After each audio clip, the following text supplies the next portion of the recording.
మరోవైపు నిమ్స్ల చికిత్స పొందుతున్న టీఆర్ఎస్ ఎంపీ కె కేశవరావును కలిశారు సీఎం కేసీఆర్. ఆయన ఆరోగ్య పరిస్థితిని అడిగి తెలుసుకున్నారు. డిప్యూటీ సీఎం మహమూద్ అలీ, మంత్రి ఈటెల రాజేందర్ కూడా సీఎంతో పాటు ఉన్నారు.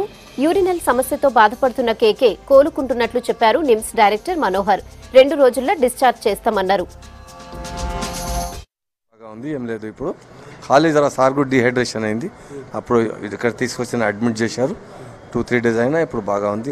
టోటల్లీ యాక్టివ్ ఉన్నాం. ఢిల్లీలో ఉన్నప్పుడు కొంచెం మోషన్ రాలేకుంటే మోషన్ టాబ్లెట్ తింటే కొంచెం ఎక్కువ మోషన్ వచ్చిన తర్వాత డిహైడ్రేషన్ అయింది. ఇప్పుడు బాగా ఉంది. శ్రీ కేశవరావు గారు గురువారం 11 గంటలకు యూరిన్ ఇన్ఫెక్షన్తో అడ్మిట్గా అయ్యారు.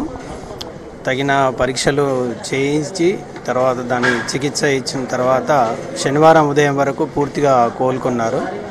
వారిలో కొంత సోడియం లెవెల్స్ కొంచెం తగ్గుట్లో మొదట వచ్చిన రోజు కొంత ఇన్కోహరెంట్గా ఉండింది. ఇప్పుడు పూర్తిగా తను కోలుకున్నారు. ఇంకో 1-2 రోజుల్లో మిగతా టెస్టులు అన్నీ చేసిన తర్వాత డిశ్చార్జ్కి